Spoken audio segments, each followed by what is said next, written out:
Welcome to Kica's Corner. My name is Kica and I am your host. On this show, we talk about our community, our city, and the world, but always, we always do it through a social justice lens. So let's get started. You may recall that about 6 months ago, we talked on this show about community policing in our beloved city during a time of transition and controversy over the leadership of the New Haven Police Department and the overall feeling that community policing was dead and buried in New Haven. Today, we are in a very different place, in part due to community organizing and the leadership of the Board of Alders. So you may ask what has changed and what am I talking about? Well, what has changed is that the former chief of police stepped down. A search was conducted for a new chief of police. And next week, the Board of Alders will vote on the nomination of the proposed candidate. He is someone who is well known in our community, and he is, I'm happy to say, our guest on today's show. His name is Karl Jacobson. Chief Jacobson, welcome to the show. Thank you. I appreciate you having me here. This is real important. We've done some community things in the past, and I appreciate what you do for our community. Thank you, sir. Before we talk about your vision on for the department and the challenges and opportunities that are ahead of you, let's talk a little bit about who you are. And the reason I want to emphasize that is because you do not have much of a digital footprint. When I was preparing for this show, I Googled you, and there are a bunch of Karl Jacobsons on Google, but very few of them are you. So who is Karl Jacobson? Where were you born and where did you grow up? Well, thanks. Not many people have asked me that. I'm born in Boston, in Massachusetts. And then after my parents divorced at a young age, I was at a young age, we moved to Middletown, Rhode Island, which is a small community next to Newport, Rhode Island. And I grew up in that community, kind of in a low-income housing area of the Middletown Newport border, kind of more of a high crime area. You don't think of Newport as a high crime area, but it was. And I grew up in that area and graduated from high school there. And it was always my dream to be a police officer. So I was originally hired by the East Providence Police, where I stayed for almost 9.5 years. I had gotten married in the meantime and had children with someone from North Branford, Connecticut. And she wanted to move back to the area. We actually got divorced and she moved back to the area. And, being a police officer and having small kids and being so far away from them, I missed my kids. I loved the job. I figured I could be a police officer anywhere. And I started to look in Connecticut and I found New Haven. And New Haven had a bunch of things I was interested in: walking beats, community policing ideas. And also, to be honest, you could retire after 15 years. Now, being someone that already did 10 years, I'm like, oh, that's kind of attractive as well. So I transferred to New Haven. I also knew at the time I was working East Providence for the DEA in East Providence, and I met Dean Esserman at the time. And Chief Esserman told me, oh, if you go to Connecticut, you got to go to New Haven. You would love New Haven. So I applied and got hired. Went through a smaller academy, started out in a walking beat. This was also in 2007 when we had the issue with the narcotics units. And most of my time in Rhode Island was in plainclothes, narcotics, gangs, those type of cases. So when I came here and they had the problem and a lot of people left or got arrested, they put me right into Connecticut statewide narcotics within a year. Which I was actually upset about because I loved my walking beat. I was in the Hill on a walking beat. I loved it. As a matter of fact, one of the women I got to know very well, Tracy Suggs, came and spoke at my hearing the other night. Yeah, we saw that.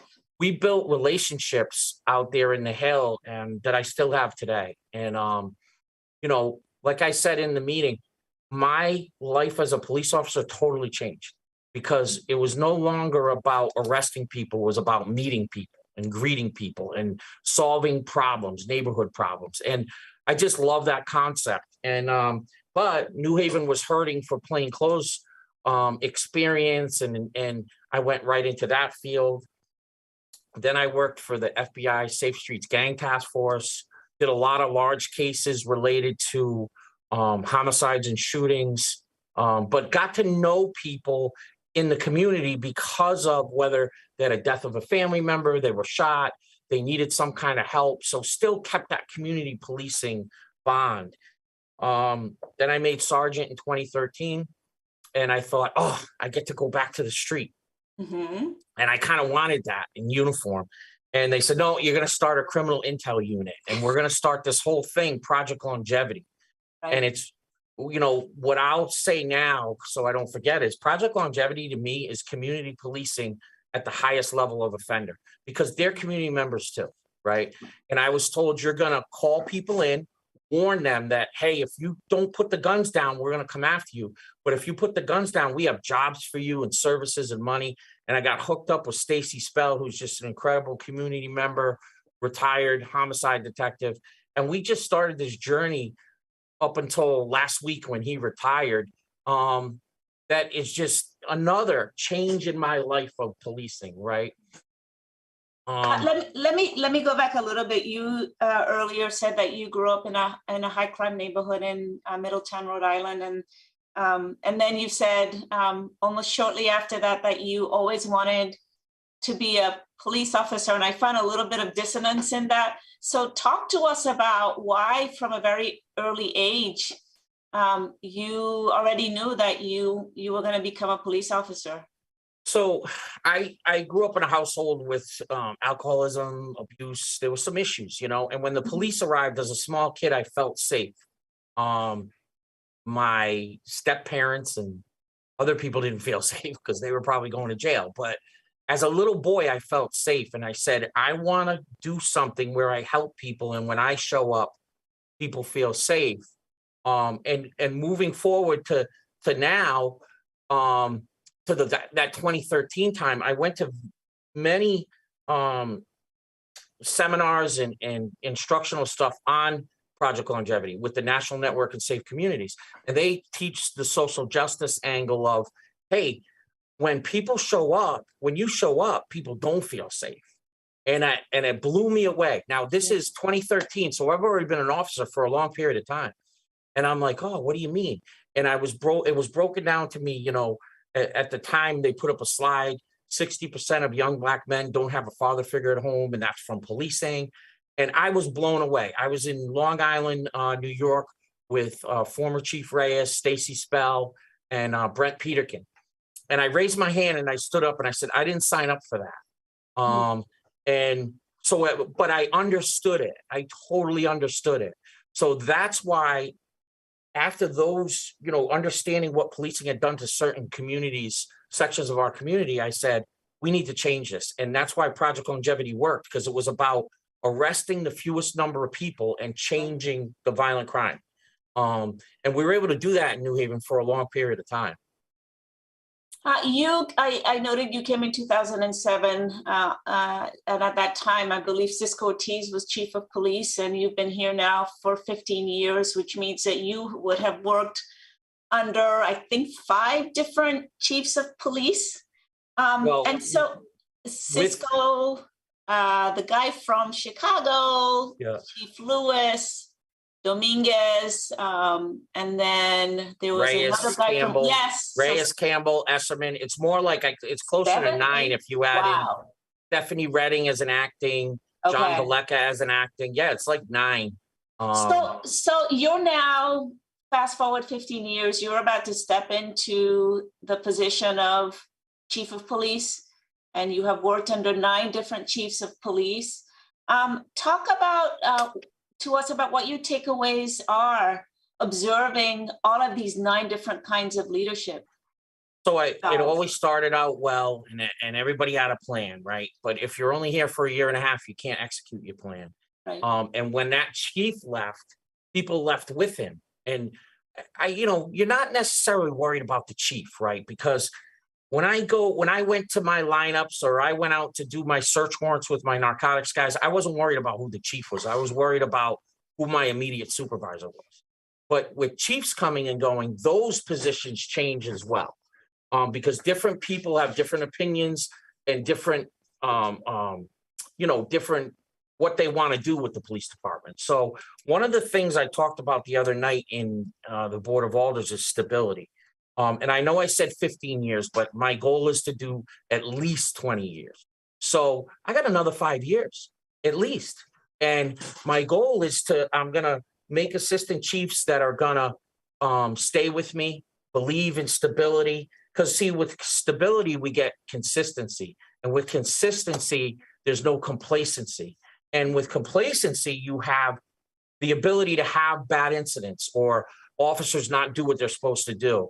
And we've seen that, right? So that's what I want to bring to the table. I want to stay here. I'm of the mantra like show up. And, you remember when you guys had those community meetings, I was even mad at myself because I think I only went 4 or 5 times and I should have been there more, but it's about showing up for the community, showing up for the officers as well. The officers need a chief that's present, that's here, that's coming in every day, going to meetings, going to homicides. I'm not there to criticize or see if they're doing their job. I'm there to show them that I care too. You can, there's a corny saying that actually Chief Esserman used to say, they don't care what you know until they know that you care, right? And that goes for the community and the cops.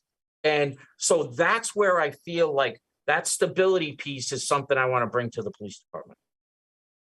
You talked earlier about the many roles that you have played in the New Haven Police Department, and I'm going to list them. And then you led the Investigative Services Unit. You played key roles at Project Longevity. You worked in the Criminal Intelligence Unit, the Shooting Task Force, and the Narcotics Unit. And you also, during your testimony and in the past, have both talked about and shown proof, right, by acting that you believe in what many of us call community policing, and that you describe, I believe, as something that requires legitimacy and accountability. So talk to us about what your vision is of the police department and how this is going to show up in your top 3 priorities. So fast forward to you, let's assume you're going to get voted on. What are the 3 things that you're going to do, the top 3 things that are going to show the community of New Haven that you are all about community policing? And I don't want to put words in your mouth, but reading carefully and looking at your slideshow, to me, what you're talking about is what we know in New Haven as community policing. Yeah, and I think, the thing I love about New Haven is I came from a department that had a community policing unit. There's 4 people and a sergeant. The concept in New Haven has always been everybody is a community police officer, meaning everybody engages with the community, from the chief down to the animal control guy, right? So the things I said in my top 3 priorities would be transparency and accountability are the first 2. And what I talked about is trust and consent, where this is what I learned from the National Network, and I brought through academy classes with Stacy Spell and to in-service training. We need, as the police, the consent of the community to police them effectively. So if the community doesn't want us, they're not going to adhere to the law. They're not going to do what we ask them to do. We're going to have bad outcomes. So we need to get that trust and consent to actually police effectively. And we've seen in the last few years, our lower homicide solvability, that all comes from trust and consent, right? We need to gain that trust, gain that consent. So then when something happens, people call us or they come forward and they say, hey, I saw this, or I saw this car, and then we put the pieces together. So, and the other thing that you mentioned that I love, and I've loved since 2013 when I saw it, because I didn't see this until 2013 at all, the legitimacy and procedural justice piece. I'm sorry, it was like 2015.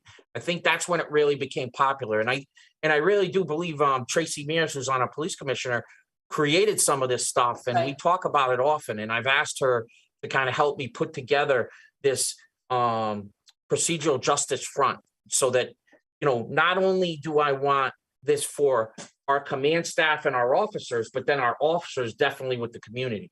And all it says is the way you gain that legitimacy is you give everyone a voice, right? Give everyone a voice. So when you show up on a scene, listen to everybody. Treatment with dignity. Treat people with dignity. Now, does that sound hard? No. But the old trainings of policing is go in there and take control, right? Take control. Yeah. Check people, officer safety. And I still want the cops to be safe. But when they come in to every situation, I want them give everyone a voice, treatment with dignity, neutrality in decision making. People feel like the cops just take somebody's side or another person's side. You have to be neutral. You have to take both stories and be neutral. And then the third thing is just overall building trust. The fourth thing. So if you took every situation the police encounter and applied those principles, your outcomes with the community would be so much better. That trust would be built, and then we would solve more homicides. And then the thing I love the most about legitimacy is, and there's data that backs this up, and Tracy Mears is the best. She tells me this all the time. When the community feels that the police are legitimate and they're good people and they're doing the right job and they're doing the best for the community, people actually adhere to the law. So there's less crime, right? Mm-hmm. And I think we were going through that coming into this into this spring, where we saw, like last year at this time, we had 16 homicides. We only have 5. Our shootings are down by 10. Our homicides are down by 11. We were starting to see that turn around. And but the new events of light, we needed even more, right? And I'm even thinking of putting legitimacy and procedural justice, on a card, and we carry it around. And if you have to remember what you need to do, you just look at this, give everyone a voice. So Chief, part of what I see is a challenge, and this is from somebody on the outside, is really making sure that a largish police department adopts that. How do you turn the New Haven Police Department around, and what are the things that you plan to do to make sure? Because what I hear from friends who are in law enforcement, including in New Haven, is that sometimes there is a disconnect between the chief's view and what he or they tout, and what is actually happening in the rank and file. So how do you make sure that vision of yours of community policing really makes its way through every single layer of the New Haven Police Department? Well, that's part of leadership. So we're talking about different issues, and training's a big issue, right? You have to make sure you're training properly. And there's trainings that weren't being done that I'm going to have done, right? Related to legitimacy, procedural justice, social justice. But also the leadership has to buy in. And I've had some discussions, I won't have that big discussion until after the vote, but hey, if you're not going to buy into this, retire, because I don't want you here. If you think we don't need procedural justice or legitimacy, then you got to go. Thank you for your service. And then we go out as the leadership and we hit the streets with the cops. I go to a lot of lineups. I go to a lot of car stops. Like I said, not to look over their shoulder, but just to show them I'm here. Now, the chief being present, the captains, the commanders being out there with the troops, that pays dividends. When I was in patrol, which wasn't very long, I'll be honest, I never saw those chiefs in lineup. Never saw them there, and maybe you would say, well, you're the chief, you don't have to be there. But in times like this, we have to be there. We have to be there for support, and then also for messaging. I've been down the lineups related to when I was first confirmed, the mayor said he was putting me up. And my message was legitimacy and procedural justice. If I get this job, this is what we're doing. And you may all think you're doing it, but you have to do it all the time, because that one time that you don't do it is going to lose trust with the community for all the officers. One of the things that folks 6 months ago expressed concerns about was what they perceived was a lack of diversity in the ranks of the police department. And I know you have said it publicly, and I just want to ask you about it on this show. You have very unapologetically said, I am going to have diversity at the highest levels of the New Haven Police Department. Talk to us about why that's important for you. So when you asked me the three things, I said transparency and accountability. My next one would have been diversity. And diversity is, and I've spoken, when I became an assistant chief, I spoke to the Guardians and the Hispanic Officers Association and said, do you guys feel like you have a fair shake? And some of them said, yeah. And some said, no, sometimes we don't put in for promotions because we just feel like we're going to be passed over anyways. And people can't feel that way. We need to feel as an organization as a whole. And sometimes that takes progressive, even I would say, courageous moves by the chief to say, I'm going to make this sergeant an assistant chief. I'm going to make this lieutenant an assistant chief and jump people. And because they're the right person. I'm not going to, and I'm not going to violate civil service rules, but sometimes you have to be bold and make decisions. So we're 50% women in a minority and we're 50% white male. And if we continue the hiring that we just had, about 33 people, 70% were women and minority, which we're very proud of. But we have to also show them, listen, you belong in this police department. We want you in this police department. And my officer in charge of detectives, a year and a half ago, we were having a test for detectives. He's an African-American male, good guy. Him and I went out and kind of did like a promotional thing to promote the promotion, right? And we went to every officer we could think of, but especially there was minority and women officers, and said, you'd make great detectives. We need you up there, blah, blah, blah. And you know what the result was? 6 of the first 10 were minority and women. So it's not a difficult task. You just have to make the mindset to do it. And there's a lot of different opportunities for diversity coming up. And you're going to see my command side. And that may be making a district manager a sergeant. We've had that in the past. We can do that again if it's the right person. And, I know I have a minority female that's just amazing in a certain area, and I'm going to make her a DM. I don't want to talk about it yet because I don't have the job. But what is DM? District manager? Oh, district manager. Yeah. And those are the things that they might not be popular decisions, right? But they need to be done. And I feel like this police department is in a crossroads where it needs to be done. You're inheriting what some would describe as a bit of a hot mess in certain respects in the police department, the suspension of Jasmine Sanders, the incident with Sergeant Kendall, and most recently, the horrifying incident captured on video of Randy Cox being dragged into his jail cell by police officers after being thrown headfirst against the wall of a police car and telling officers he couldn't move. How do you find a way forward? That's a good question, and it's an important question. And I've been asked that a lot. The mayor and I were on a public radio earlier this morning. And first, I want to say that we hope for the best for Mr. Cox and his family. I pray for them every day. I've watched the video over and over again. And you know why? Because I don't want to forget it. That's my job as the chief, to not forget what happened to Mr. Cox and make sure it never happens again.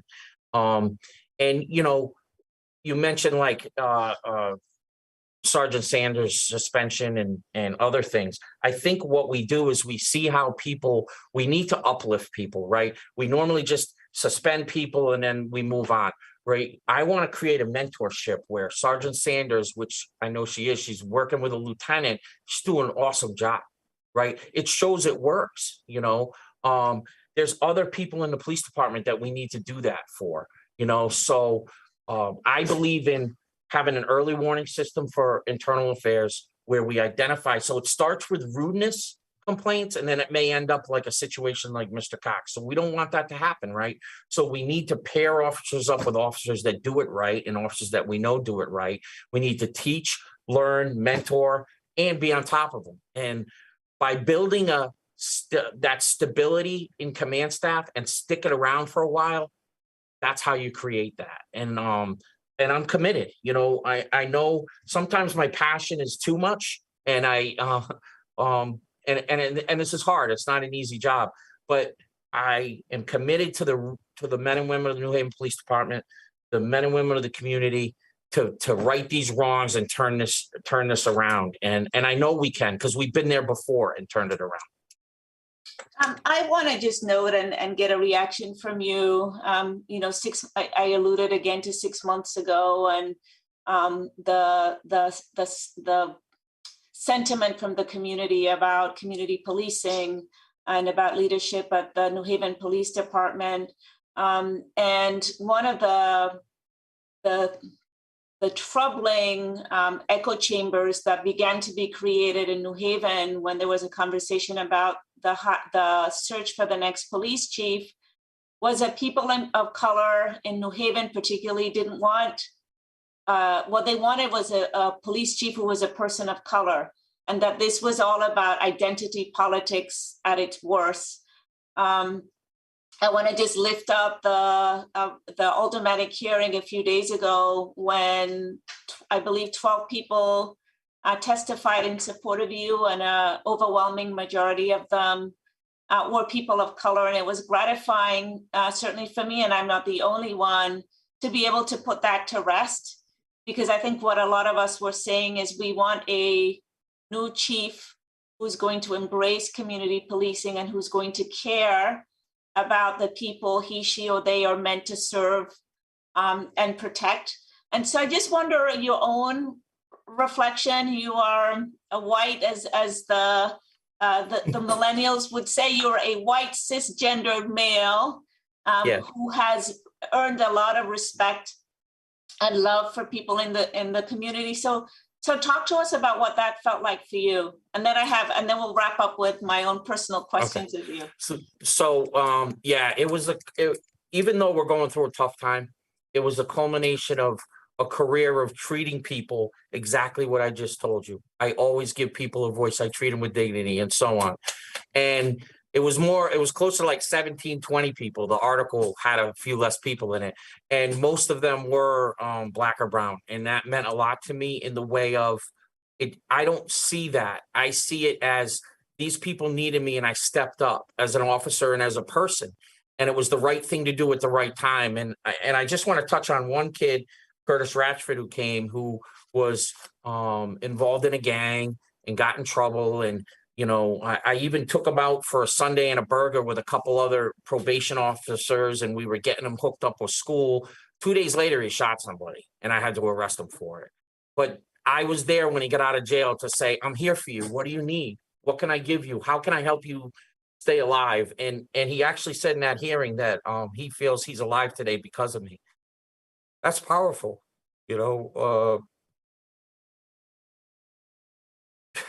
Sorry, it's been a long week, but we have officers that have relationships like that. I want all of our officers to have relationships like that, and I have to be the example. And I feel like Tuesday night was a great example. And the people of this community need us, and the people of this community want us. They want the good ones. And we're going to be the good ones. And that's my commitment to this community. And when an officer treats somebody like the situation with Randy Cox, they're not going to be officers anymore.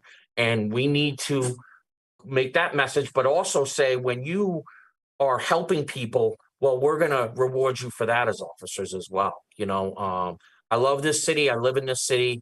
I love being a police officer. And it hurts me to my core to see stuff like that, but it also elevated me just Tuesday night when people came and said what they said. And somebody said to me, they're like, oh, nobody really knew you. And I'm like, because I'm not doing it for any reason except it's the right thing to do.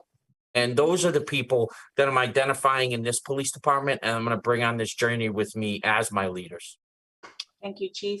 We're coming to the end of the show. I promised we would stick to our time frame, and as is the practice of my show, we always end with some personal questions on my part. So here goes. If you weren't a If you weren't a law enforcement officer, what would you be? Oh man. Um, a professional baseball player. Oh, wow, that's kind of cool. If you had to describe yourself using 3 words, what would they be? So I hope they would be a good dad because I have 2 beautiful children. So dad, leader, um, and trustworthy. If they were to make a movie about your life, what would it be about, and which actor would you want to play you? um, it would be about law enforcement and the history of law enforcement. Because even in my career, starting when I began, I saw things I didn't like, and I didn't say anything. You know, and then I had a situation in the middle of my career where I had to testify against another officer and do the right thing, and I did, and it was hard. And now look where we are. You know, so I really understand. So it would be about law enforcement and actor. I'm not gonna let you off the hook on that one. All right. This is gonna sound crazy, but Denzel Washington. He's my favorite Oh my actor. God, he's awesome. And how would you describe New Haven? Wow. Awesome question. I describe New Haven as a very fun place, a place where people can be whoever they want to be, do whatever they need to do. And I said this years ago, and my aunt, who lived in the city, saw it, picked it up in the Independent. And I think New Haven's a place where people who can't take care of themselves can be taken care of and given a chance to move forward. And I've always believed that, whether it be how we deal with the undocumented community, which when I came here, I was like, oh, we don't do ICE stuff. No, I love that. I love that. How we do the ID cards, and with Project Longevity, how we try to get people coming out of jail just to get jobs and do things and change their lives around. So I would say New Haven takes care of people who can't take care of themselves, and that's important to me. That's beautiful. Chief, you can get off the hot seat now. Folks, we've come to the end of the show. Thank you, Chief Jacobson, for joining us today. Thank you, Harry, as always, for producing the show. To all of the listeners, please do something for the cause of justice this month. And until the next one, here is wishing you many, many days of sunshine. Thank you.